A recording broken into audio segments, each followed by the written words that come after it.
سید حامد علی کی رپورٹ کے مطابق حیدرآباد پاکستان سنی تحریک ضلع حیدرآباد کے صدر سید ساجد علی کاظمی، ضلع نائب صدر سردار بچل بلوچ، مرکزی رہنما شکور بھٹی اور دیگر کی نیشنل پریس کلب آمد۔ پاکستان سنی تحریک کے رہنماؤں ضلع صدر حیدرآباد سید ساجد علی کاظمی، نائب ضلع صدر حیدرآباد سردار بچل بلوچ، مرکزی رہنما شکور بھٹی اور دیگر نے نیشنل پریس کلب کے قیام پر عہدیداروں کو مبارکباد پیش کی اور پھولوں کا گلدستہ پیش کیا۔ ضلع صدر پی ایس ٹی سید ساجد کاظمی نے نیشنل پریس کلب کے قیام کو خوش آئند قرار دیتے ہوئے کہا ہے کہ وقت کی ضرورت تھی کہ حیدرآباد کی بڑھتی آبادی کے تناسب کو دیکھتے ہوئے نیشنل پریس کلب حیدرآباد کا قیام سورج کی پہلی کرن کے مترادف ہے۔ فریڈم آف وائس کی آزادی پر قدغن نہیں ہونی چاہیے۔ تمام صحافی قابل احترام ہیں۔ انہوں نے کہا کہ وہ امید رکھتے ہیں کہ نیشنل پریس کلب کے ذریعے نہ صرف عوامی مسائل اجاگر ہوں گے بلکہ صحافیوں کی فلاح و بہبود کے لیے بھی اقدامات کیے جائیں گے۔ تو ماہ محرم یقیناً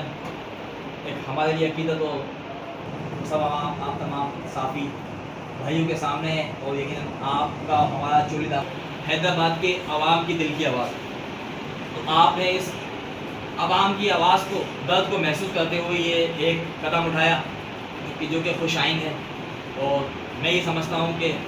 اب آپ کے پلیٹ فارم سے، نیشنل پریس کلب حیدرآباد کے پلیٹ فارم سے، اور صحافت اسی چیز کا ایک ذریعہ ہوتا ہے، صحافت کا یہی کام ہے، صحافت کا یہی پیغام ہے کہ کسی بھی طرح سے جو ہے حکام امارت تک مظلوم عوام کی جو ہے آواز کو جو ہے پہنچایا جا سکے۔ تو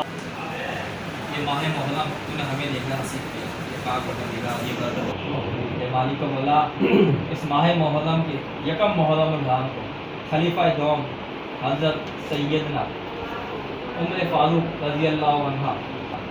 آپ کی شہادت کا واسطہ اے مالک مولا ہم سب کو بھی دین اسلام کی خدمت کرنے کی توفیق عطا فرما، ہم سب کو فاروق نشر نظر چلنے کی توفیق عطا فرما۔ یہ پاک پروردگار آپ کی عظیم قربانی جو عالم اسلام کے لیے مشعل راہ ہے، یہ پاک پروردگار جو یہود و نصارہ اسلام پر وار کر رہے ہیں، وار کی بے حرمتی کر رہے ہیں، ناموس رسالت میں گستاخی کر رہے ہیں، یہ پاک پروردگار گستاخوں کو نیست نابود فرما۔ یہ مالک و مولا گستاخوں کے لیے ہم سب کو فاروق اعظم جیسا جذبہ عطا فرما۔